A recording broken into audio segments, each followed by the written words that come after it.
یا ایھا الذین آمنوا صلوا علیہ وسلموا تسلیما اللہم صل علی سیدنا و مولانا محمد صاحب وجہ الانور والجبین الازہر صلاۃ و سلاما علیک یا سیدی یا حبیبی یا رسول اللہ وعلی آلک و اصحابک یا حبیب اللہ۔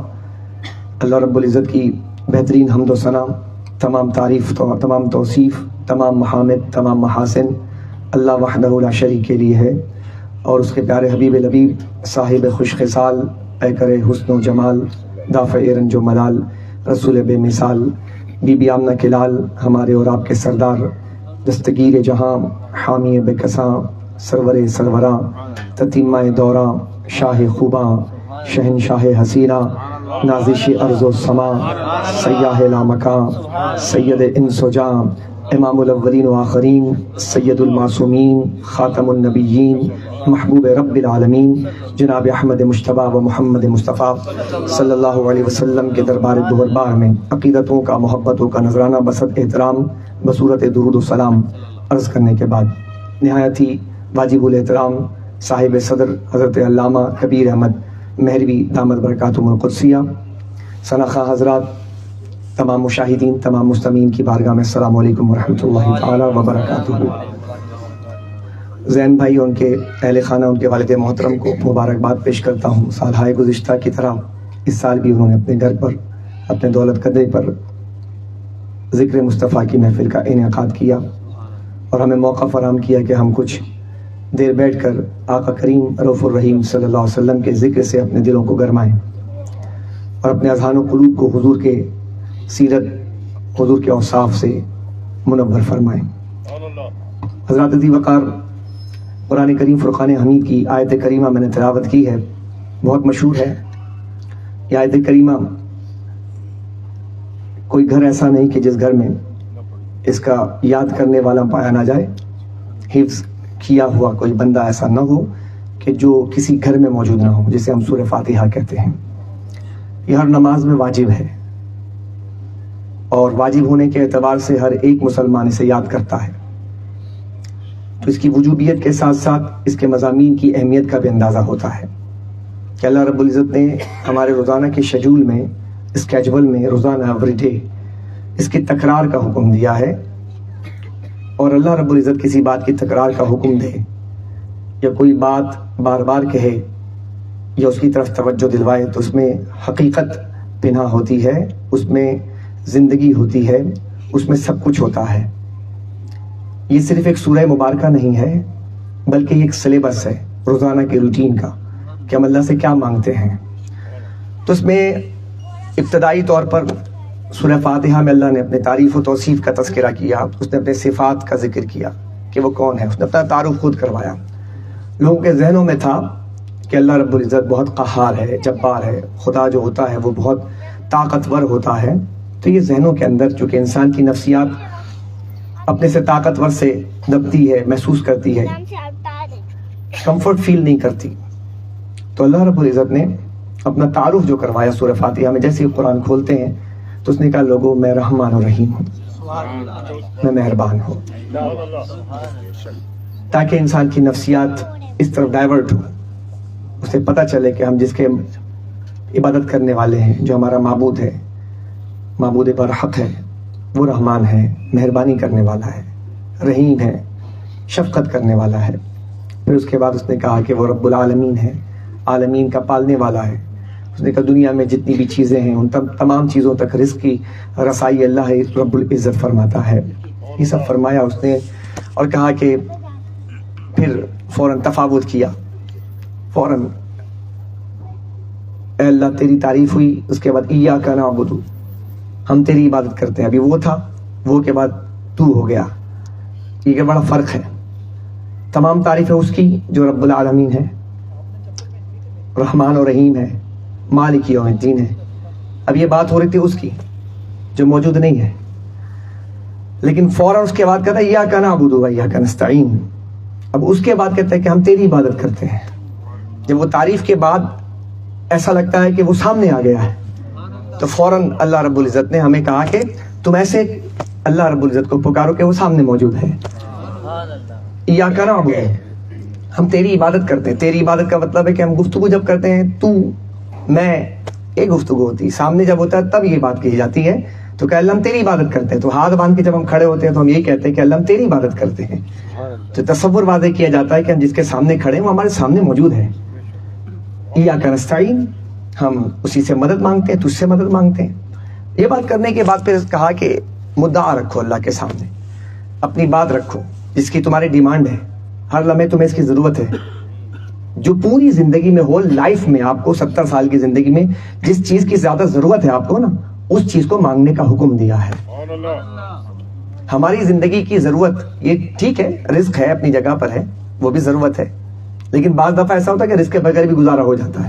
رمضان شریف میں کافی لانگ پیریڈ تک ہم بغیر رزق کے گزارا کرتے ہیں. پھر ہم جاگ کے بھی گزارا کر لیتے ہیں، کیونکہ رات جاگتے ہیں ہم، اس سے بھی ہمارا گزارا ہو جاتا ہے.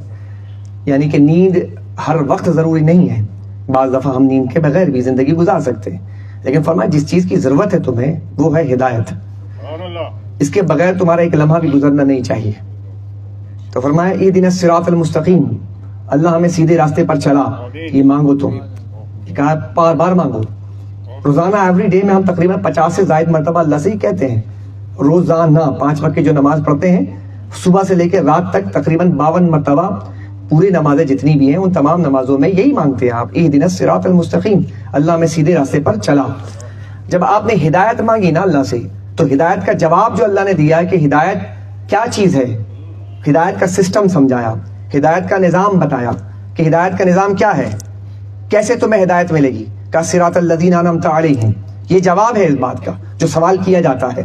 تو اہدنا الصراط المستقیم، اللہ ہمیں سیدھے راستے پر چلا. تو اس نے فرمایا کہ صراط الذین انعمت علیہم، تمہیں کن کے راستے پر چلنا ہے کہ ہدایت ملے گی؟ جن پر ہم نے انعام کیا ہے. تو انعام یافتہ جو بندے ہیں نا، یہ سسٹم لے کر آنے والے ہیں، یہ سسٹم چلاتے ہیں ہدایت کا. تو مالک کون ہے ہدایت یافتہ بندے؟ تو فرمایا انعام یافتہ. تو انعام یافتہ کون ہے؟ تو قرآن کریم فرقان حمید نے ہی اس کی وضاحت فرمائی، انعم اللہ علیہم من النبیین والصدیقین والشہداء والصالحین. یہ ہدایت یافتہ بندے، یہ سسٹم لے کر آنے والے، سسٹم چلانے والے یہ لوگ ہیں. آج پوری دنیا کے اندر آپ دیکھیں ابھی ہدایت جو ہے، ہدایت یہ بغیر علم کے نہیں ہوتا.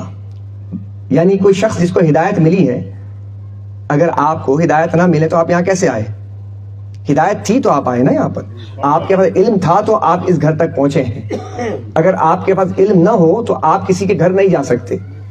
تو علم کے لیے ضروری ہے کہ ہدایت کے لیے علم ضروری ہے کہ آپ کو ہدایت ملے، ورنہ آپ راستہ بھٹک جاتے. اگر آپ کے پاس علم نہ ہوتا تو پھر ہدایت نہیں ملتی آپ کو. غور کر رہے ہیں آپ؟ چولی دامن کا ساتھ ہے، ہدایت کے لیے علم ضروری ہے. اب علم کے بغیر ہدایت آپ کو نہیں ملے گی. اب پوری دنیا کے اندر آپ دیکھیں تو آج پوری دنیا ہدایت کے سسٹم، یعنی ہم اس کو بالفاظ دیگر یوں کہیں کہ سسٹم کی جنگ ہے اس وقت پوری کائنات کے اندر. رشینز ایک طرف ہیں، وہ اپنے سسٹم کو پوری دنیا میں نافذ کرنے کے لیے پر تول رہے ہیں. ادھر امریکنز ہیں. ذرا غور کیجئے نا اس ہدایت کے سسٹم کو، سسٹم پر بات کیجئے، نظام پر بات کیجئے. یہ نظام کیا چیز ہے؟ یہ نظام کی جنگ کیا ہے؟ یہ پوری دنیا جو ہے آج چولہے میں جھونک کیوں دیا جاتا ہے؟ یہ کیا وجہ ہے کہ ایک دوسرے ملکوں پر چڑھائی کر دی جاتی ہے، قبرستان بنا دیا جاتا ہے؟ کس وجہ سے؟ نظام کی جنگ ہے. تو نظام کے لیے دیکھیں آپ پوری دنیا پر تول رہی ہے. چائنا اپنی جگہ پر، امریکہ اپنی جگہ پر اور رشینز اپنی جگہ پر. مسلم دنیا کا تو نام ہی نہ لینا، کیونکہ ابھی ہم اس پورے جنگ میں کہیں نظر نہیں آتے. تو یہ نظام کی جنگ ہے. اب اس نظام کی جنگ میں غور کیجئے گا، اللہ فرماتا ہے مسلمانوں کو حکم دیتا ہے کہ نظام لے کر آنے والے نبی ہوتے ہیں. تو تمہیں اگر نظام لینا ہے تو نبی سے لینا ہے. غور کر رہے ہیں آپ؟ تمہیں نظام، یعنی کائنات کے لیے جو نظام چاہیے وہ انبیاء لے کر آئیں گے. اب انبیاء جو لے کر آئیں گے نظام، اور یہ پورے کے پورے انبیاء ایک سسٹم لے کر آتے تھے. چلیے اب آئیے ذرا آپ غور کیجئے، احادیث طیبہ پر غور کیجئے. 1,24,000 پیغمبر آئے، کیوں آئے؟ کیا لے کر آئے؟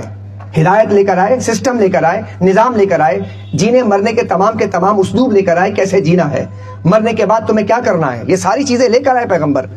اور 1,24,000 پیغمبروں میں سے آپ دیکھیں احادیث طیبہ میں 313 پیغمبر رسول ہیں. کتنے رسول ہیں؟ نبی اور ہے، رسول اور ہے. ہر نبی رسول نہیں ہے، لیکن ہر رسول نبی ہے. یہ قابل غور بات ہے. اب نبی جو ہوتا ہے وہ رسول نہیں ہوتا، لیکن رسول نبی ہوتا ہے. غور کیجئے گا، اب رسول جو ہوتا ہے وہ کتاب بھی لے کر آتا ہے، نئی شریعت بھی لے کر آتا ہے. نئی شریعت کیا ہے؟ نیا سسٹم لے کر آتا ہے.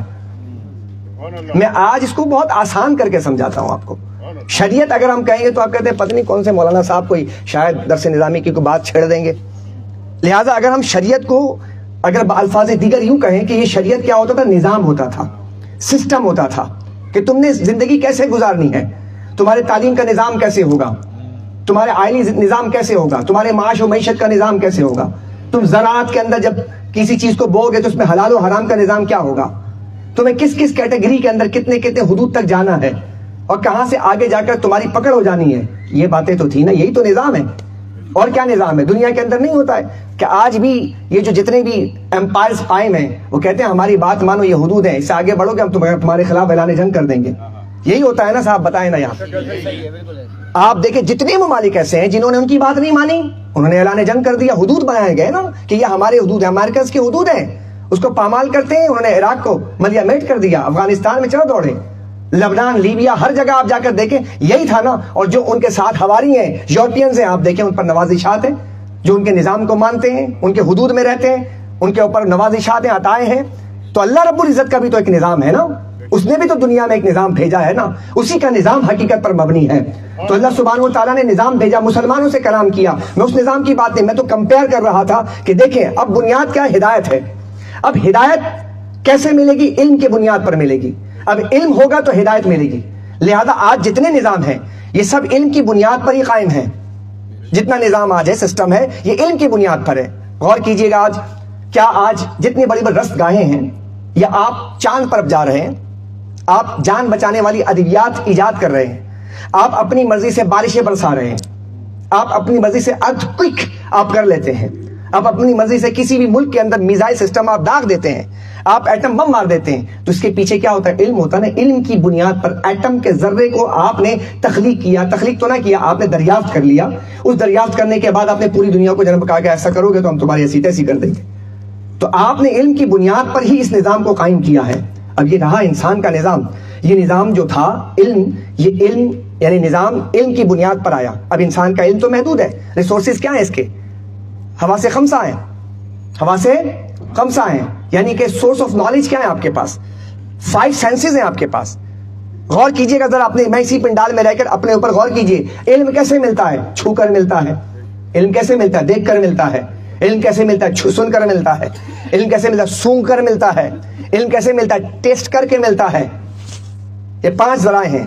میٹھا ہے, پھیکا ہے, چکھ لیجئے. خوشبو کیسی ہے, سونگ لیجئے. سخت ہے, نرم ہے, چھو لیجئے. آواز دور سے آ رہی ہے, قریب سے آ رہی ہے, لڑکے کی ہے, لڑکی کی ہے, سن لیجئے. رنگ کیسا ہے, لال ہے, پیلا ہے, نیلا ہے, کالا ہے, دیکھ لیجئے. غور کر رہے ہیں آپ. لیکن بعض یہ انسان کا علم ہے, سورس آف نالج ہے, اسی کے ذریعے وہ حاصل کر رہا ہے علم. آج آپ جائیں, جا کیمسٹری ہے, بایولوجی ہے, یہ سارے کس پر ڈیپینڈنٹ ہے بھائی. اس کے آگے ان کے پاس کچھ بھی نہیں ہے. اسی تحقیقات پر جاتے ہیں. فوٹوسنتھیسس کیا ہے جی, ہے بھائی. مائکرو بایولوجی کیا ہے جی, فزکس کیا ہے جی, کیمیا کیا ہے, طبیعت کیا ہے, یہ سارے کے سارے انہی پر تو ہیں. آپ جاتے ہیں, HCl کیا ہے, ہائیڈرو کلورک ایسڈ. آپ دیکھ رہے ہیں نا اس کو, آپ کیمیکل ریئیکشن کر رہے ہیں, آپ دیکھ کر رہے ہیں, چھو سن کر رہے ہیں, آپ اس کو ایکسپیریمنٹ کر رہے ہیں. تو وجہ کیا ہے, آپ کے پاس جو ریسورسز ہیں اس پہ رہ کے کر رہے ہیں آپ, اور اسی پہ آگے بڑھ رہے ہیں. لیکن انسان کا علم جو ہے اس وقت موجودہ, یہ ایک حد تک جا کر رک جاتا ہے. اس کے آگے اس علم کی جو ہے دریافت نہیں ہو پاتی ہے, اور وہ علم اپنے مبہوت ہو جاتا ہے, مستعجب یعنی کہ استعجاب میں چلا جاتا ہے, حیران ہو جاتا ہے کہ آگے کیسے چلا جائے. سپوز دیٹ, لیٹ سپوز آپ دیکھیے آسمان ہے, اس کو دیکھ تو رہے ہیں, لیکن آسمان کیسا ہے آج کا علم نہیں بتا سکے گا. آسمان کے اوپر کیا ہے, اتنی ٹیکنالوجی ہے, 5th جنریشن وار ہے. غور کر رہے ہیں آپ, کہیں گے مولانا صاحب آج کس گفتگو کو لے کر بیٹھ رہے ہیں. یہی تو ہے گفتگو آج, جس کی طرف آج دنیا کہتی ہے کہ ہمارے پاس بہت کچھ ہے. ہم نے کہا تمہارے پاس بہت کچھ ہے, بتاؤ ذرا آسمان کے اوپر کیا ہے, کوئی دروازہ ہے آسمان میں, کہتے لا علم ہے. چلیں آپ بتا دیں, یہ جو گلیکسیز تم بتاتے ہو, آفاق جسے کہتے ہیں, انفس کسے کہتے ہیں. اقبال نے تو بڑے آگے جا کر کہا تھا کہ کافر کی پہچان آفاق میں ہے گم. انہی باتوں کو تو کہا تھا اقبال نے کہ کافر کی پہچان آفاق میں ہے گم, اور مومن کی یہ پہچان ہے گم اس میں ہے آفاق. مومن کی گہرائی بہت زیادہ ہے, ڈھونڈنے والا ستاروں کی گزرگاہوں کا. اپنے افکار کی دنیا میں سفر کر نہ سکا، جس نے سورج کی شعاؤں کو تسخیر کیا، اپنی زندگی کی شب تاریک سحر کر نہ سکا. آج وہ تو جا رہے ہیں لیکن آج بتا نہیں سکتے کہ یہ آسمان کے اوپر کیا ہے. اور بھی کچھ ہے، کوئی مخلوق ہے، جا کر بتائیں. نہیں بتا سکتی. آج کا علم خاموش ہے. چلیے آج آسمان کی بات نہ کریں، چلے قبر میں چلے جائیں. مٹی ہے ڈال دیا، آپ ان سے پوچھیں تمہاری 5th جنریشن وار میں جانے والے، یعنی کہ 5G ہے نا آج ہے، اس 5G والے سے کہیں کہ اتنی ٹیکنالوجی، ہر چیز پہ آپ نے قدغن لگایا، ایک ایک چیز آپ کے پاس ہے، ڈیٹا آپ کے پاس ہے. آپ یہی ہے نا کہ ڈیٹا جو بھی آپ کرتے ہیں واٹس ایپ پر کرتے ہیں، فیس بک پر کرتے ہیں، انسٹاگرام پر کرتے ہیں، اب جہاں بھی کرتے ہیں ان کے بعد ڈیٹا محفوظ ہو جاتا ہے. ہم نے کہا چلو ٹھیک ہے، ایک بات بتاؤ کہ جو قبر میں تم کسی کو دفن کر کے آتے ہو، بتاؤ اس کے ساتھ ہو کیا رہا ہے؟ اپنے علم سے بتاؤ. نہیں سمجھ رہے آپ؟ انسان کا علم ناقص ہے، کمزور ہے. اس کا کیا مطلب ہوا کہ بعض چیزیں دنیا کے اندر ایسی ہیں، بعض چیزیں دنیا میں ایسی ہیں کہ جن کی دریافت کے لیے کوئی اور ریسورسز چاہیے ہیں. وہ ریسورسز نہیں ہوگا تو آپ وہاں تک پہنچ نہیں سکتے. تو یہ پوری دنیا کے اندر آج جتنے بھی الہامی اور غیر الہامی مذاہب ہیں، ان کے پاس یہ سسٹم موجود نہیں ہے سوائے اسلام کے. اسلام کے پاس ایک اور نظام ہے، وہ ہے وحی کا نظام. اس وحی کے نظام سے بتایا گیا کہ آسمان پر کیا ہے. غور کیجئے گا، آپ آج اتنے زیادہ ٹیکنالوجی کے زمانے کے اندر بھی انسان وہاں تک نہیں پہنچ سکا کہ حضور مدینے میں موجود ہیں اور صحابہ کے سامنے بیٹھ کر ارشاد فرماتے ہیں. آپ فرماتے ہیں کہ آسمان چر چر کر رہا ہے. سبحان اللہ. آسمان چر چر کر رہا ہے، اس کے چرچرانے کی آواز آتی. جیسے آپ کسی لکڑی کے کرسی پر بیٹھے اور اس میں کوئی تھوڑی سی ہلکی سی وائبریشن ہو یا اس میں ہلنا ہو تو چوں چوں کی آواز آتی ہے نا. تو کہا آسمان چوں چوں کر رہا ہے. صحابہ نے پوچھا یا رسول اللہ کیوں کر رہا ہے؟ تو فرمایا کہ اس لیے کر رہا ہے کہ آسمان میں کوئی ایک جگہ نہیں بچی جہاں کوئی فرشتہ سجدہ نہ کر رہا ہو.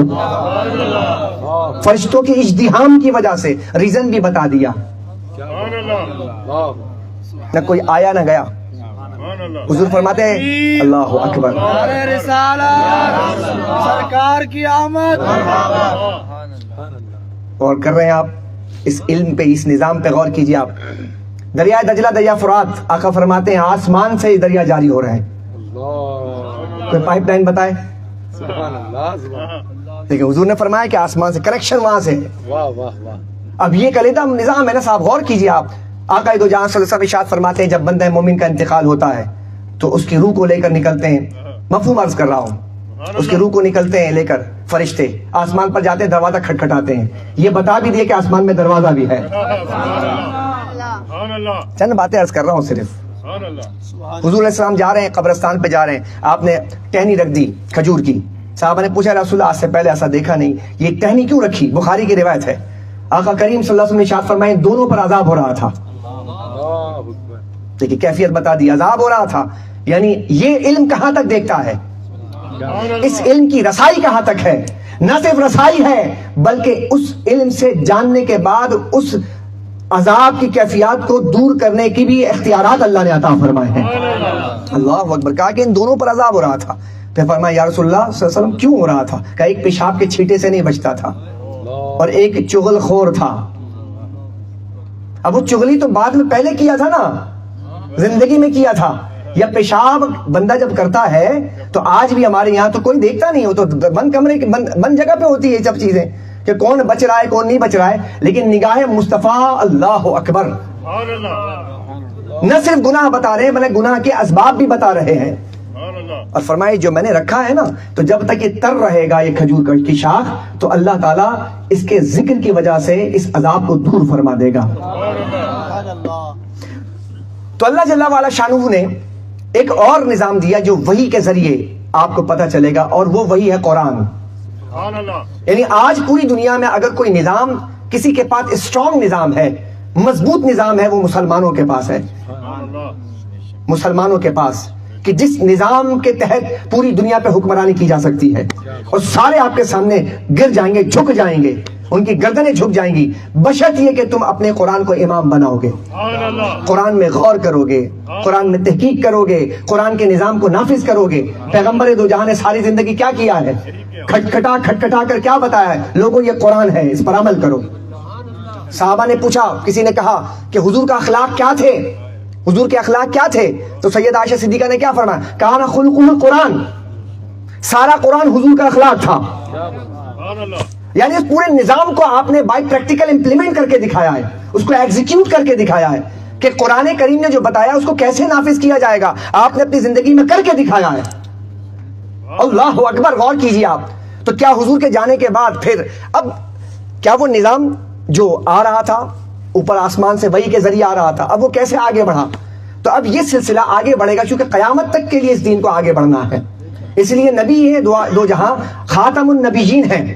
اب آپ کے بعد کوئی نبی نہیں آئے گا، تو پہلے نبی آتے تھے چلے جاتے تھے، اس کے بعد پھر نبی آتے تھے، پھر چلے جاتے تھے، پھر کوئی نبی آتا تھا، پھر چلے جاتے تھے، پھر نبی آتا تھا.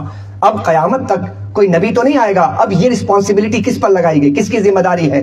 کہا کہ اب یہ امت کی ذمہ داری لگا دی گئی. اب امت میں ایسے لوگ پیدا کیے جائیں گے کہ جو اس نظام کو، اس ہدایت کے نظام کو لے کر آگے چلیں گے اور یہ نبیوں والا کام کریں گے. پیغمبروں نے جو کام کیے تھے وہ کام کریں گے اور وہ سلسلہ آج بھی جاری ہوگا. یعنی کہ وہ وحی کا جو سلسلہ ہے، حضور علیہ السلام ارشاد فرماتے ہیں، صحیح حدیث میں ارشاد فرمایا کہ آج جو سچے خواب ہے نا، یہ نبوت کے 46ویں حصوں میں سے ایک حصہ ہے. یعنی آج بھی وہ فیض مل رہا ہے. پھر وہ علم لدنی جسے کہتے ہیں، وہ علم لدنی اللہ رب العزت. اب دیکھیں دونوں باتیں یہاں پر بہت قابل غور ہے. الہ جو ہے نا، الہ اللہ ہونے کے لیے دو بنیادی صفات کا ہونا بہت ضروری ہے. یہ بڑی امپورٹنٹ بات ہے. کسی کے اللہ ہونے کے لیے، میں نے ایک بات کہی، کسی کے اللہ ہونے کے لیے، چونکہ آج بھی لوگ اللہ خدا معبود مانتے ہیں، بھگوان مانتے ہیں، پرستش کرتے ہیں اس کی. اور ماضی کے اندر مشرکین مکہ لات حبل منات ان کی پوجا کرتے تھے، ان کو خدا مانتے تھے. تو خدا ہونے کے لیے دو بنیادی صفات چاہیے. اور پورے قرآن کو اٹھا کر دیکھ لیجئے تو قرآن کریم نے سب سے زیادہ توحید پر جو کلام کیا ہے وہ انہی دونوں بنیادی صفات پر کلام کیا ہے. وہ کیا ہے؟ علم اور قدرت.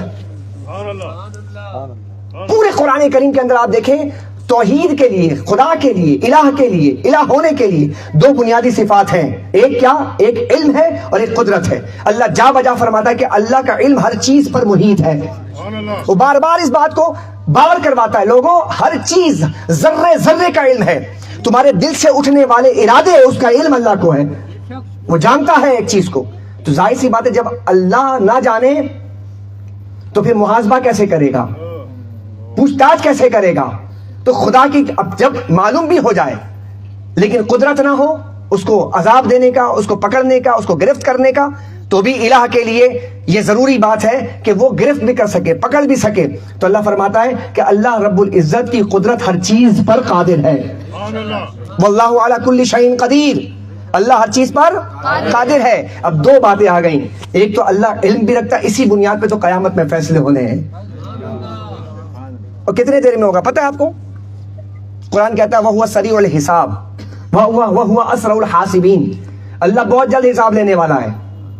آج اکاؤنٹیبلٹی بیورو میں، نیشنل اکاؤنٹیبلٹی نیب کے جسے کہتے ہیں ہم، نیشنل اکاؤنٹیبلٹی بیورو کے اندر آپ دیکھیں ریفرنسز آتے ہیں، یہ آئے گا، وہ آئے گا، فلاں آئے گا. یعنی ایک بندے کے لیے مہینے لگ جاتے ہیں صاحب.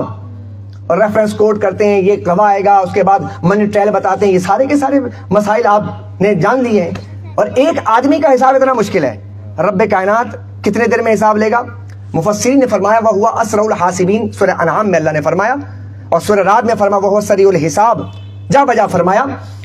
تو اس کے تحت علماء نے لکھا کہ اللہ جلدی حساب لینے والا ہے. کیا؟ جلدی حساب لینے والا. کتنی جلدی حساب لے گا؟ فرمایا جتنا ایک بکری کا دودھ دھونے میں ٹائم لگتا ہے نا، پوری کائنات کا حساب لے لے گا. اتنی تیز رفتار اس کا نظام ہے. اور بعض روایت میں آئے کہ آدھے دن میں، نصف یوم کے اندر وہ حساب کتاب لے لے گا. علامہ سعیدی صاحب نے اس کو لکھا ہے، امام راضی نے بھی لکھا ہے. اس کے تحت آپ نے کلام فرمایا، کہا کہ اتنی تیز حساب لے لے گا اللہ رب العزت، اتنی جلدی حساب ہو جائے گا. وہ دن لیکن ایک 50,000 سال کے برابر ہے، لیکن اس کے حساب کی کیفیت یہ ہے کہ وہ حساب لینے پر آئے گا، لمحوں کے اندر حساب لے لے گا وہ. تو اللہ جل وعلا شان نے فرمایا کہ میں قادر بھی ہوں اور میں ہر علم، میرا ہر چیز کو محیط ہے. اب یہی علم اللہ نے اپنے محبوبوں کو دیا، اپنے نبی کو عطا کیا کہ نبی دو عالم. اب دیکھیں حضرت پیغمبر عیسیٰ علیہ السلام ہے، گھر میں چھپا کر آتے تھے، وہ بتا دیتے کہ چھپا کے کیا آئے ہو، کیا کھا کر آئے ہو. نہیں سمجھ رہے آپ؟ یعنی کہ یہ علم اللہ نے وہاں عطا کیا. وہ حیران ہو جاتے تھے، ہم کھا کے بھی آئے، چھپا کے بھی آئے. اور حضرت عیسیٰ علیہ السلام بتا بھی دیتے ہیں، قرآن نے بیان کیا ہے نا، یہ معجزہ بیان کیا ہے. تو یہ علم تھا نا کہ علم کی بنیاد پہ سب بتا دیا. اور اسی علم کی بنیاد پر ہدہد گیا. کہاں ہے ہدہد؟ بلاؤ اس کو. سلیمان علیہ السلام چیونٹی کو دیکھ رہے ہیں, اس کی گفتگو سن رہے ہیں, مسکرا بھی رہے ہیں. بھائی کسی کی گفتگو سننے کے لیے بھائی علم چاہیے نہیں چاہیے؟ آج انگلش ہائی لائٹ کرتے ہو, ہمیں باہر جانا ہے تو انگلش سیکھے بغیر کیسے ہوگا؟ تو یہ لسانیات کا معاملہ ہے نا, یعنی کہ زبان دانی آنی چاہیے آپ کو, لینگویج جسے آپ کہتے ہیں. تو بھائی چونٹی کی بھی تو کوئی لینگویج ہوگی, تو چونٹی کے لینگویج کے لیے بھی تو کوئی نہ کوئی علم ہوگا نا. لیکن پیغمبر نبیوں کو اللہ کیسا علم دیتا ہے کہ وہ بغیر کسی مدرسے میں گئے, بغیر کسی مکتب میں گئے, وہ اس کی گفتگو سنتے بھی ہیں, مسکراتے بھی ہیں. آقا دو جہاں صلی اللہ علیہ وسلم تشریف لے کر جا رہے ہیں, ایک اونٹ آیا, حضور کے کان میں کچھ کہا. حضور نے فرمایا اس کا مالک کون ہے؟ کہا یا رسول اللہ فلاں آدمی, اس کو بلاؤ. کہا کہ یہ مجھ سے شکایت کر رہا تھا کہ میں بوڑھا ہو گیا, مجھے کھانا نہیں دیتا ہے. روایت موجود ہے نا. حضور اشارہ کرتے ہیں تو جو ہے وہ درخت چل کر آ جاتے ہیں. حضور کے اشارے کو سمجھتے ہیں. یعنی علم کیسا اسٹرانگ ہے نبیوں کا, وہ علم اللہ نے عطا کیا. لیکن اتنے علم کے باوجود جو نبی پاک صلی اللہ علیہ وسلم کو اللہ نے علم عطا کیا, قبر کے احوال بتا رہے ہیں, آسمان کی خبر بتا رہے ہیں, نگاہ کے طاقت کا عالم یہ ہے کہ آپ صلی اللہ علیہ وسلم مدینے میں نماز پڑھاتے ہیں, آگے چلے جاتے ہیں, پھر واپس آ جاتے ہیں, ہاتھ بڑھاتے ہیں. تو یا رسول اللہ آپ کیا کر رہے تھے؟ کہا کہ میرے سامنے جنت کے نظارے ہوئے, اور جنت میں سے انگور کے خوشے سامنے آ گئے, میں نے چاہا اپنے امت کے لیے توڑ لوں. یعنی اندازہ لگائیں کہ یہ علم کیسا علم ہے کہ جس کے سامنے ہر چیز. آج آپ موبائل فون میں دیکھیں نا, آپ سی سی ٹی وی کیمرہ لگائیں نا, آپ کو کچھ پتہ نہیں چلتا. لیکن نبی کی طاقت اور علم کا یہ اندازہ کیجیے آپ, جو اللہ نے اسے عطا کیا ہے کہ وہ آپ بیٹھے بیٹھے آسمان کہاں پر جنت ہے وہ جنت کے نظارے کرتا ہے, بلکہ ہاتھ بڑھائے تو جنت کے پھل بھی توڑ کر لا سکتا ہے. قدرت کا عالم دیکھیے. پیغمبر ہے حضرت موسیٰ علیہ السلام, قوم جا رہی ہے ساتھ میں, کہتے ہیں کہ ہمیں وہ چاہیے, پانی چاہیے, پیاس لگ رہی ہے. تو کہا ٹھیک ہے, ایک چشمہ جاری کر دیا آپ نے. اللہ نے فرمایا کہ آپ اپنے عصا کو مارے, چشمہ جاری ہو جائے. نہ بورنگ کیا, نہ کوئی بندے کو بلایا. طاقت اور علم کہ پانی یہاں پر ہوگا, پانی ہے, علم اور طاقت یہ کہ اس کو نکالنا, یہ بھی قدرت اللہ نے عطا کیا نا. آج اگر کسی کو بولے یہ بڑے بڑے جتنے بھی آپ یہ تیل جو نکالنے والے ہیں, تیل نکالنے والے, آرامکو جو کمپنی ہے جو سعودی عرب کے اندر ہے, تو جناب وہ مشین لائے گی نہیں, وہ اپنے علم سے دیکھے گی نہیں کہ کہاں پانی ہے کہ نہیں ہے اور کہاں تیل ہے کہ نہیں ہے, اس کے بعد کہیں نکالے گی. لیکن پیغمبر کا عالم یہ ہے کہ قوم مانگتی ہے, وہ یہ نہیں کہتے مجھے تو کچھ پتہ ہی نہیں ہے, میں کیا کروں. نہیں, اللہ علم اور قدرت دے کر بھیجتا ہے. انہوں نے کہا کہ پس ہمارا کہا نہیں, ہمارے تو 12 جماعت ہے, ہمارے 12 قبیلے ہیں, تو آپ ایک کام کیجئے کہ 12 قبیلوں کے لیے 12 چشمے جاری کر دیں. 12 چشمے کا ایک ہی میں گزارا کر لو, اتنی جلد بازی کیا ہے؟ کہا نہیں 12 چاہیے, ہر ایک قبیلے والا علیحدہ علیحدہ جگہ پانی پیے گا. سورہ بقرہ فن فجرت من حسنۃ عشرۃ عینا, کہ وہاں سے 12 چشمے پھوٹ پڑے. ایک دفعہ اگر پیغمبر عصا مارے, عصا موسوی ہے, عام آدمی کا عصا نہیں ہے, تو جناب عصا موسوی کے بعد 12 چشمے جاری ہو جاتے ہیں. اور یہاں پر جب بات آتی ہے میرے آقا کریم علیہ السلام کی, یہاں بھی صحابہ پیاسے ہیں, یا رسول اللہ پیاس لگی ہے, تو حضور نے فرمایا کہ 1400-1500 صحابہ ہیں. حضور نے فرمایا کہ پانی ہے تھوڑا سا؟ کہا یا رسول اللہ تھوڑا سا پانی ہے. تو لے آؤ. آپ لے آئے, اور لانے کے بعد اس کٹورے میں آپ نے اپنے انگشت مبارک رکھ دیا. صحابہ نے دیکھا کہ حضور نبی کریم علیہ السلام کے انگلیوں کے درمیان سے پانی نکلنا شروع ہو گیا, چشمہ جاری ہو گیا. قدرت کا یہ عالم ہے. اب دیکھیں دونوں کو کمپیئر کر کے دیکھیں. ہم کمپیئر کرنے کے عادی نہیں, لیکن بتا رہے ہیں کہ دیکھیں اللہ رب العزت نے مقامات کیسے دیے اپنے پیغمبروں کو بھی. وہاں پیغمبر ہیں, وہ پتھر سے چشمہ جاری کر رہے ہیں. پتھروں سے تو چشمے جاری ہوتے ہیں. آپ جائیں ناردرن ایریاز کے اندر, پتھر سے پانی نکلتا ہے. یہ بھی معجزہ ہے کہ بغیر کسی ریسورسز کے پتھر پر ایک عصا مارا جائے اور چشمہ جاری ہو جائے, یہ بھی ایک معجزہ ہے. لیکن اس معجزے پر ایک بڑا معجزہ کیا ہے کہ پتھر سے تو پھر پانی نکلتا ہے, لیکن کائنات نے کبھی انگلیوں سے پانی کے چشمے جاری ہوتے ہوئے نہیں دیکھے ہیں. ہاتھوں سے کبھی پانی جاری نہیں ہوتا, لیکن اللہ نے اپنے حبیب کو یہ شان عطا کی ہے کہ اگر وہ اپنے انگشت مبارک کو کسی پیالے کے اندر رکھ دیں تو اللہ ان کے انگلیوں سے بھی پانی کے چشمے جاری فرما دیتا ہے. یہ علم آگے بڑھا, پھر یہی علم کی بنیاد پر یہ سارے جھگڑے. یہ علم جب آگے بڑھتا ہے نا دوستو, تو یہی فیض جب اللہ نے ہمارے اولیاء کو, محدثین کو, مفسرین کو, صوفیاء کو عطا کیا, ان کے پاس جو علم تھے, اسی علم کی بنیاد پر انہوں نے بہت سارے، جسے علم لدنی کہتے ہیں، ضروری نہیں کہ یہ آپ کسبی طور پہ کریں. علم کے دو اقسام، ایک وہبی ہے اور ایک کسبی ہے. وہبی یہ ہے کہ اللہ عطا کر دے، اور کسبی وہ جو آپ سبقن پڑھتے ہیں، خواہ وہ آپ کالج میں جا کے پڑھیں، یونیورسٹی میں پڑھیں یا مدارس میں جا کے پڑھیں. لیکن ایسا بھی ہوتا ہے کہ اللہ جسے چاہتا ہے، اللہ یجتبی الیہ من یشاء ویہدی الیہ من یریب. قرآن ہے نا، قرآن میں کیا فرمایا؟ اللہ یجتبی الیہ، اللہ جسے چاہتا ہے اجتباء کر لیتا ہے.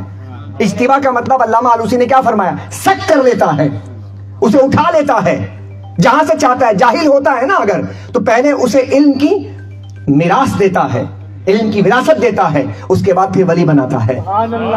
کوئی ولی بھی جاہل نہیں ہوتا، یاد رکھے. پہلی بات ہے، آج ہم نے اس شعبے کو، ہر ایک شعبے، ہر آدمی چل جائے تو اس کا مطلب یہ تھوڑی کہ وہ پیر بن گیا، مرشد بن گیا. تعویذ ہے، عامل ہے، یہ شعبہ ہے. جیسے ہر ایک چیز کے شعبہ جات ہوتے ہیں، ایسے ہی عامل ہونا ایک شعبہ ہے. ولی ہونے کے لیے پہلی چیز کیا ہے؟ علم ہے. اس کے بغیر اللہ ولی کسی کو بناتا ہی نہیں ہے. تو دو چیزوں کو علیحدہ رکھیں. ہم یہ نہیں کہتے کہ کوئی عامل ہے تو بھائی وہ عامل نیک آدمی ہو سکتا ہے، پرہیزگار ہو سکتا ہے، لیکن ہمارے یہاں تو بس کسی کا بس تعویذ چل جائے اس کو ہم نے پیر بنا لینا، اس کو صوفی بنا لینا ہے. اور جو علم والے ہیں، علماء ہیں، ان کو ہم ماننے کے لیے تیار ہی نہیں ہے. یعنی علماء کو ہم صوفی ماننے کے لیے تیار ہی نہیں ہے.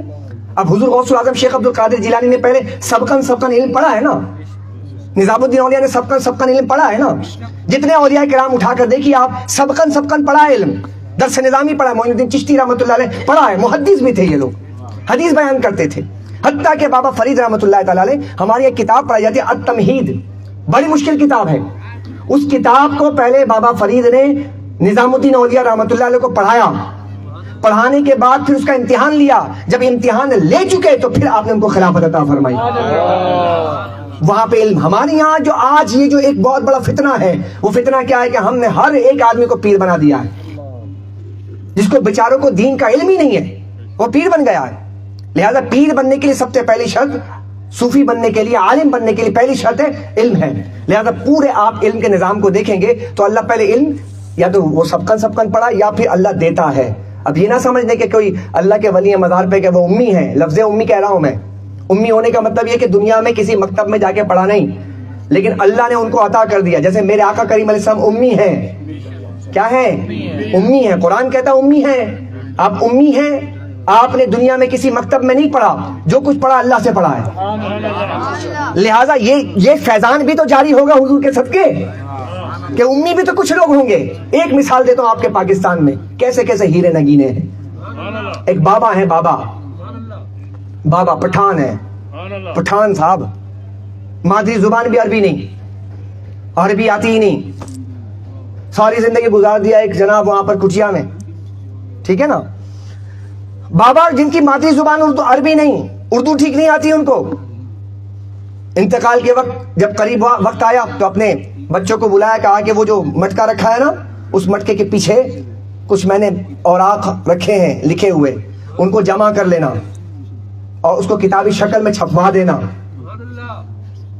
بابا نے لکھا کہ بھائی میرے انتقال کے بعد، انتقال ہوا، وصال ہوا، آپ کو تدفین ہو گئی. وہاں جا کے دیکھا بہت سارے اوراق تھے. ان اوراق کو جمع کیا اور جمع کرنے کے بعد اسے مرتب کروایا. مرتب کروانے کے بعد اسے مطبع خانے بھیجا، اور پھر اس کی طباعت کے بعد وہ مارکیٹ میں وہ کتاب آئی، مجموعہ صلوات الرسول صلی اللہ علیہ وسلم، 6 جلدوں پر آئی. عربی زبان کے اندر حضور پر درود و سلام پیش کیے گئے. کتنے جلدوں پر بھائی؟ جا کر کسی کو تحقیق کرنی ہے دیکھ لے. میں اپنے علم کی، یعنی کہ جو میں آپ کے سامنے میں نے علم کا ذائچہ کھینچا، میں اس کی تحقیقات آپ کے سامنے رکھ رہا ہوں. جا کر دیکھ لیجئے. یہ آسمانی دنیا کی بات نہیں ہے. 6 جلدوں پر ہے. قرآن کے 30 پارے ہیں. تو ہر ایک پارے کے تقلید کرتے ہوئے، ہر پارے کی تقلید کرتے ہوئے حضور پر درود بھیجا گیا. اگر باب باندھا گیا، یعنی پارے کا نام باب باندھا، اس پارے کا نام حضور نبی کریم علیہ السلام کے نورانیت ہے یا حضور کے میلاد، تو وہ آیت کریمہ جو میلاد پر، وہ حدیث طیبہ میلاد پر، اسی کے صیغے استعمال کیے گئے اس پارے کے اندر، اور 30 پارے بیان کیے. اللہ اکبر کبیرہ. تھے کون؟ امی. ایک جگہ مدرسے گئے بھی نہیں، ایک دفعہ بھی نہیں گئے. اور عربی زبان کے اندر انہوں نے اس کی باقاعدہ طور پر حضور پر درود و سلام پیش کر دیا. کیسے کیا؟ اللہ اکبر. علامہ اشرف سیالوی رحمۃ اللہ تعالی علیہ بہت بڑے عالم دین گزرے, انہوں نے اس کا ترجمہ کیا اور اس کی شرح کی ہے, اتنے بڑے عالم نے. اور انہوں نے اس کے تمہید کے اندر, ابتدائیے کے اندر لکھا ہے, کسی کو اگر کیمسٹری پڑھنی ہے اس کتاب کو پڑھے, کسی کو فزکس پڑھنی ہے اس کتاب کو پڑھے, کسی کو اگر کیمیا پڑھنا ہے اس کتاب کو پڑھے, کسی کو حدیث پڑھنی اس کتاب کو پڑھے. اس کتاب میں سب چیزوں کو جمع کر دیا گیا ہے. اور تھے کون؟ امی. بات سمجھ رہے؟ تو اللہ کی شان کیا ہے؟ اللہ جسے چاہتا ہے, جب چاہتا ہے, جیسا چاہتا ہے, اس کی قدرت ہے, وہ جسے چاہے بغیر مکتب میں جائے عطا کر دے. تو اللہ سبحانہ و تعالیٰ نے یہ پوری دنیا کے اندر یہ نظام مسلمانوں کو عطا کیا, اور مسلمانوں کے پاس یہ علم کی جو میراث ہے, پھر اسی سے مترشح ہونے والے علوم کو لے کر جب ہمارے علماء نے کتابیں لکھی نا, ان میں ایک نام ہے محی الدین ابن عربی رحمۃ اللہ علیہ کا. یعنی آپ دیکھیں وہ کتاب ایسی لکھی انہوں نے کہ آج ان کی کتاب کو سمجھنے والے لوگ نہیں ہیں. اتنے تحقیقی کتاب ہے فصوص الحکم اور فتوحات مکیہ. اس کو سمجھنے کے لیے پیر محلی شاہ غوث جیسا آدمی چاہیے. علامہ اقبال اسپین میں گئے لیکچر دینے کے لیے. علامہ اقبال 4 سال کے جب تھے, ان کے کانوں میں فصوص الحکم اور فتوحات مکیہ کی آوازیں آتی تھیں. ان کے والد محترم کو بہت محبوب تھی یہ کتاب, اس کا مطالعہ کرتے تھے. اور باقاعدہ محی الدین ابن عربی رحمۃ اللہ تعالی علیہ کا باقاعدہ ان کا تذکرہ ہوتا تھا. فرماتے 4 سال کا میں تھا تو میرے گھر میں یہ باتیں ہوتی تھیں اور میں یہ اپنے کانوں سے سنتا تھا. تو فصوص الحکم, فتوحات مکیہ, 500 کتابیں لکھی ہیں محی الدین ابن عربی رحمۃ اللہ علیہ نے. اتنے بڑے محقق عالم تھے. اور پورے 800 سال کی تاریخ میں صوفیاء کی جماعت کے اندر کسی کو یہ لقب نہیں دیے گا سوائے محی الدین ابن عربی کو, شیخ اکبر, شیخ اکبر. اور آج یورپ جو ہے ان کا دل دادا ہے, ان کی تحقیقات کو پڑھتا ہے. آج یورپ کے پادری ان کی کتاب کو پڑھتے ہیں. اتنے مشہور ہیں آپ محی الدین ابن عربی. ایک نہیں مشہور ہے تو ہمارے لوگوں میں نہیں ہے. ہم نے اپنے ہیروز کو پہچانا ہی نہیں ہے, ہم نے فراموش کر دیا. اور آج وہ یہی چیزیں بتانا چاہتے ہیں. یورپ کے جو لوگ ہیں وہ انہوں نے کیا کیا, آج دجل اور فریب کا ایک ایسا ملمہ کاری کر کے پیش کیا ہے. انہوں نے کہا کہ ان کو ایک کام میں لگا دو, ان مسلمانوں کو, مسلم دنیا کو, ساری دنیا کو ایک کام میں لگا دو. کیا کام میں لگا دیا ہے؟ انہوں نے کہا انٹرٹین کرنے والے جو لوگ ہیں نا ان کو ہیروز بنا کر پیش کرو. انٹرٹینمنٹ کے جو لوگ ہیں نا ان کو کہو یہ ہیروز ہیں, یہ سٹارز ہیں. سٹارز, یہ لفظ سنتے نا, سٹارز. سٹار کون ہے؟ فلم سٹار, گلوکار, ساکرز, کرکٹر, ناچنے والے, گانے والے, یہ سارے کے سارے, یہ سارے کون ہیں؟ Wrestler, vlogger. یہ آپ کے سٹارز ہیں, ان کو کہتے ہیں سٹار. اب ہماری نوجوان نسل ان کو دیکھتی ہے سٹار ہیں, لہذا انہیں کو فالو کرنے کے لیے بولتے ٹھیک ہے. اور دولت ان کو کتنی دی جاتی ہے پتہ ہے آپ کو؟ ایک فٹ بالر کو اتنا ارب پتی بنا دیا تاکہ لوگ ادھر لگ جائیں. غور کیجئے یارو, غور کریں اس پر, اس فتنے پر غور کریں آپ, اس دجل پر غور کریں آپ کہ وہ آدمی جو فٹ بال کھیلتا ہے, انٹرٹین کرنے والا ہے, جو گپے ہانکتا ہے, جو لوگوں کو ہنساتا ہے, اس کو اتنے پیسے دیتے ہیں. گانے والے کو, مائیکل جیکسن کو کہاں سے کہاں پہنچا دیا, ریسلرز کو کہاں سے کہاں پہنچا دیا. ہماری ساری نسل بولتی ہے بھائی میں یہی بن جاؤں کیونکہ پیسہ اس میں زیادہ ہے. اور انہوں نے اصل جو ہیروز ہیں, جو علمی لوگ ہیں, انہوں نے پیچھے چھپا کر رکھا ہے. اور ہمارے جو لوگ تھے, جو ہیروز تھے ہمارے, وہ پیچھے بیک گراؤنڈ پہ چلے گئے. اتنے بڑے بڑے نام, اللہ اکبر, جن کا ذکر میں نے کیا. تو حضرت ڈاکٹر اقبال جب اسپین جا رہے تھے تو اتنا بڑا آدمی ہے, اسپین میں جب لیکچر ڈیلیور کرنے جا رہے تھے تو انہیں پیر مہدی شاہ غوث رحمۃ اللہ تعالی کو آپ نے خط لکھا, اور اس خط میں یہ لکھا, کہا کہ آپ فصوص الحکم کے اندر جو ٹائم کی جو گفتگو ہے نا, آپ ذرا اس کی وضاحت کر دیں جو محی الدین ابن عربی نے لکھی ہے. میں اس کو پڑھوں گا, سمجھوں گا, تاکہ میں اسپین میں جا کر میں لیکچر ڈیلیور کر سکوں. اتنی علمی تحقیقات ہمارے لوگوں کی, اس قدر پائے کہ لوگ ہمارے امیر خسرو رحمت اللہ تعالی علیہ, امیر خسرو کے بارے میں آتا ہے کہ یہ, حالانکہ نظام الدین اولیاء کی صحبت میں بیٹھنے والے یہ ہمارے ہیروز ہیں. امیر خسرو کے بارے میں آتا ہے کہ یہ اردو کے بانیوں میں سے ہیں. ہم نے ان کو کہاں پڑھا, لال شہباز قلندر رحمۃ اللہ تعالیٰ کے بارے میں آتا ہے, ہم نے کیا سمجھا کہ قلندر جو ہوتا ہے نا, اس کے بڑے لمبے لمبے بال ہوں, 5-10 انگوٹھی پہنے ہوئے ہو اور ہو کر رہا ہو, کپڑے جسم پہ ہونا, گندا سندا ہو, یہ ہے قلندر. یہ قلندر کا جو ایک ہم نے پرسپشن قائم کیا, یہ قلندر ایسا ہوتا تھوڑی تھا. لال شہباز قلندر رحمۃ اللہ حافظ قرآن تھے, عالم دین تھے, اور اتنے بڑے آپ ماہر لسانیات تھے. اس وقت جتنے علوم اس وقت زبانیں بولی جاتی تھیں, ان تمام پر آپ کو عبور حاصل تھا. یہ ہمارے لوگ تھے. آج میں نوجوان نسل کے سامنے جب میں یہ باتیں رکھ رہا ہوں کہ یہ سب فیضان کس کا, میرے آقا کا فیضان ہے, میرے نبی کا فیضان ہے. میرے نبی دو عالم صلی اللہ علیہ وسلم کو اللہ نے وہ سارے علوم عطا کریں کہ کیے ہیں, اور آپ ہی کے در سے سارے علوم مل رہے ہیں. حضرات ذی وقار, یہ آپ کے سامنے میں نے یہ گفتگو رکھی ہے کہ آج جو جنگ ہے, اس جنگ کے اندر ہر بندہ کسی کو دیکھ کر سیکھتا ہے, یعنی کہ رول ماڈل سامنے کوئی ہونا چاہیے. آئیڈیالوجی کا زمانہ ہے. تو آج آپ اور ہم پہلے طے تو کریں کہ ہم نے اپنا گھر کیا بنانا ہے, مجھے کیا بننا ہے.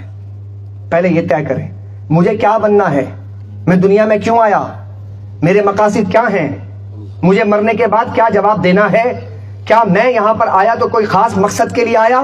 یہ بات سوچنے کی ہے. آج جو آج بے مقصد کی زندگی گزارے, اپنی زندگی اور جانور کی زندگی کو کمپیئر کر کے دیکھیں تو کوئی فرق نظر آتا ہے. بے مقصد زندگی, بے ہنگم زندگی دوڑے چلے جا رہی ہے, نہ منزل ہے نہ مقام ہے. لیکن آپ غور کریں کہ جن کی محفلوں میں بیٹھتے, کبھی ہم نے اچھے لوگوں میں بیٹھے نہیں نا. یہ اتنے بڑے بڑے لوگ تھے, ہم نے اپنے بچوں کو کبھی بھیجا ہی نہیں کسی اچھے کی صحبت میں بیٹھانے کے لیے. ہم نے چھوڑ دیا ہے, کہاں بھائی ہمارے بچوں کی تربیت کون کرے گا, اسکول والے کریں گے. اسکول والے تربیت کریں گے آپ کے بچے کی, وہ تو نہیں کر رہے. آپ کے بچے کی تربیت کون, کالج والے کریں گے, وہ تو نہیں کر رہے. آپ کے بچے کی تربیت کوچنگ والے کریں گے, نہیں کر رہے. معذرت کے ساتھ جا کے دیکھ لیجئے, اگر تربیت کرتے تو معاشرے کا یہ نظام نہ ہوتا. بولے یار غلط کہہ رہا ہوں. جس زمانے میں تربیت تھی, صوفیہ کے سامنے بیٹھتے تھے, خانقاہی نظام تھا, بزرگوں کا ادب تھا, جگہ جگہ پر آپ کو اچھے نیک لوگ ملتے تھے. ان کی صحبتوں میں جا کر کے ہمارے دادا نانا اپنے بچوں کو لے جا کر بٹھایا کرتے تھے. دیکھ دیکھ کر سیکھتے تھے, بول کر نہیں سیکھتا بچہ, بچہ دیکھ کر سیکھتا ہے. آج آپ کو اپنے بچوں کو بعمل بنانا ہے نا, آپ اس کو نماز پڑھنے کی تلقین نہ کریں. آج عورتیں سنیں, آج آپ صرف مصلی بچھائیں, دوپٹہ پہنیں اور وضو کرنے کے بعد مصلی پہ کھڑے ہو جائیں. خدا کی قسم کھا کے کہتا ہوں 3 سال کی بچی آپ کے دیکھ کر برابر میں کھڑی ہو جائے گی. کیوں؟ وہ دیکھ کر سیکھے گی. اسے پتا ہے کہ میری ماں یہ کر رہی ہے تو یقیناً یہ سجدہ ہے. ہم دیکھ کر سیکھتے ہیں. جب اس کو آپ نے کبھی سجدہ ہی نہیں کیا, جب آپ نے دعا ہی نہیں مانگی, جب آپ نے بتایا نہیں کہ سچائی کیا ہے, بتایا نہیں کہ امانت کیا ہے, بتایا نہیں کہ فرض کیا ہے, بتایا نہیں کہ واجب کیا ہے, تو بچے کو کیسے پتہ چلے گا؟ آج آپ کے گھر کا بچہ موبائل فون کے تمام ایپلیکیشن کو جانتا ہے. کیا وجہ ہے کہ آپ اس کو کر رہے ہیں. آپ کا بچہ دیکھتا ہے کہ شاید یہی زندگی ہے, لہٰذا وہ اس کو دیکھ کر کے اس کو پک کر رہا ہے, اور آپ کے بچے اسی کی طرف چلے جا رہے ہیں. آج ضرورت اس امر کی ہے کہ ہم اپنی زندگیوں پر, اپنے گھر پر توجہ دیں خدا کے واسطے. چند دن کی زندگی ہے, اس کے بعد نبی پاک صلی اللہ علیہ وسلم آج کا علم نہیں بتائے گا کہ قبر میں جانے کے بعد کیا ہوگا. آج کا علم نہیں بتائے گا حشر میں کیا ہونا ہے, نہیں بتانا ہے. یہ صرف تاجدار کونین صلی اللہ علیہ وسلم بتاتے ہیں کہ قبر میں کیا کام آنے والی چیزیں ہیں, حشر میں کیسے تم کامیاب ہوگے.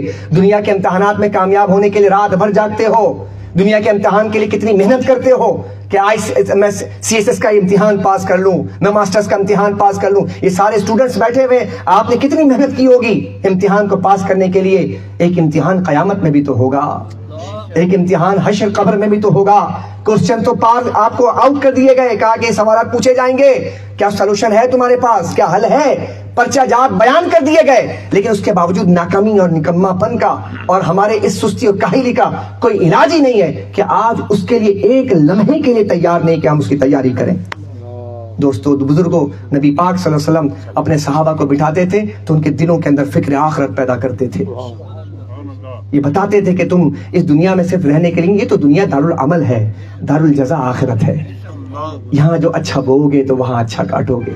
تو میرے بھائیوں, میرے دوستوں, یہ میلاد شریف کی محافل یہ کیا ہے؟ یہ تبلیغ کا ذریعہ ہے, یہ دلوں کو گرمانے کا ذریعہ ہے. بلایا جاتا ہے تاکہ بیٹھ کر حضور کی باتیں بیان کی جائیں, حضور کے اوصاف, حضور کے کمالات بیان کیے جائیں. لہذا ہم اور آپ ان محفلوں سے استفادہ کریں. نبی پاک صلی اللہ علیہ وسلم کے پاس ایک بدو آیا, آخری بات سنیے گا.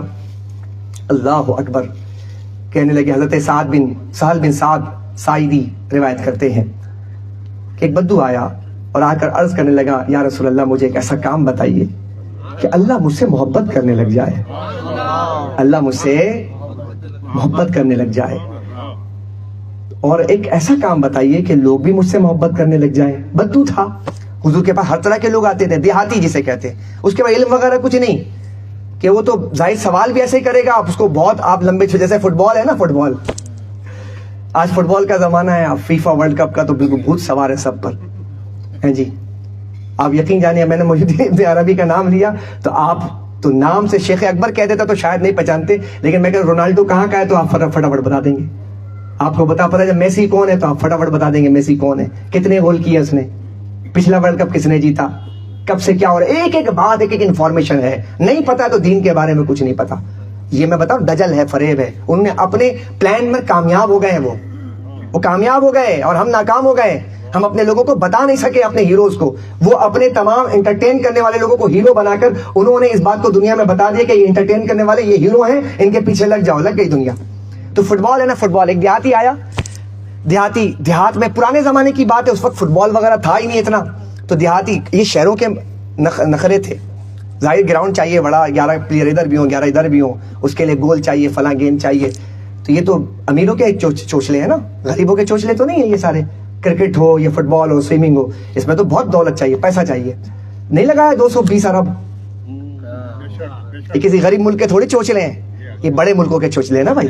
تو اب مجھے ایک بات بتائیے کہ فٹ بال جو ہے دیکھنے کے لیے آئے وہ صاحب دیہات سے، میں نے دیکھا کہ جب میں غفیر لگا ہے تو انہوں نے کہا یہ کون ہے، کیا ہو رہا ہے، قریب جا کر دیکھا تو دیکھا کہ ایک گیند ہے خوبصورت سی، اور ادھر سے بھی لوگ اس کو لات مار رہے ہیں، ادھر سے بھی لوگ لات مار رہے ہیں، ادھر سے بھی لوگ لات مار رہے ہیں، ادھر سے بھی لوگ لات مار رہے ہیں۔ وہ حیران ہوا، کہا کہ اس گیند نے کیا کیا ہے کہ اس کو لات مار رہے ہیں لوگ۔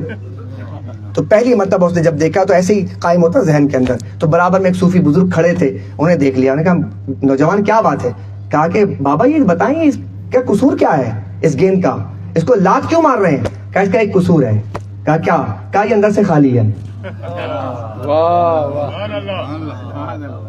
اندر سے۔ اب وہ یہ بتاتے کہ نہیں بھائی یہ گیند ہے، یہ کھیلتے ہیں، یہ فٹ بال ہے، یہ فال ہو جاتا ہے، یہ ہینڈ بال ہو جاتا ہے، تو اس کو تھوڑی سمجھ آتا، تو آسان لفظوں میں کیا سمجھایا کہ اس کا قصور یہ کہ اندر سے خالی ہے، اندر سے خالی اسی لات مار رہے، جو اندر سے بھرا ہوتا اس کو لات نہیں مارتے۔ تو آج مسلمانوں کو دنیا میں لات پڑ رہی ہے، اندر سے خالی ہو گیا ہے، اندر سے بھرو، عشق رسالت سے بھرو، اخلاقیات سے بھرو۔ تو حضور کے پاس آئے، بس یہ آخری بات عرض کر رہا ہوں، مجھے محسوس ہو گیا ہے کہ میرا ٹائم ہو چکا ہے۔ حضرات ذی وقار، یاد رکھیے کہ آقا کریم علیہ السلام سامنے والے کے، یعنی کلموا الناس علی قدر عقولہم، سامنے والے کے مینٹالٹی کو سامنے رکھ کر گفتگو کرنی چاہیے۔ حضور علیہ السلام نے دیہاتی پوچھنے والا، تو آپ نے کوئی بہت لمبا چوڑا فلسفہ بیان نہیں کیا، اس نے کہا مجھے ایک عمل ایسا بتائے کہ اللہ بھی مجھ سے محبت کرے اور لوگ بھی محبت کریں۔ حضور نے جو دو جملے کہے نا وہ غور کیجئے گا اور یاد رکھیے گا۔ حضور فرماتے تو دنیا سے بے رغبت ہو جا، تو دنیا سے بے رغبت ہو جا، اللہ تجھ سے محبت کرے گا، اور جو لوگوں کے پاس ہے اس سے تو بے رغبت ہو جا، لوگ تجھ سے محبت کرنے لگ جائیں گے۔ آج ہمارا سب سے بڑا مسئلہ یہی ہے، دوسرے گھروں میں نگاہ ہے، اس کے اوپر نگاہ ہے، اس کے گاڑی پہ نگاہ ہے، اس کے گھر پہ نگاہ ہے، سب پہ نگاہ ہے، نہیں نگاہ تو اپنے اوپر نگاہ نہیں ہے۔ حضور نے فرمایا دوسروں کو مت دیکھ، اپنے ذات میں گم جا، ہو جا، اور اپنے من میں ڈوب کر پا جا سراغ زندگی، وما علیہ الا البلاغ المبین۔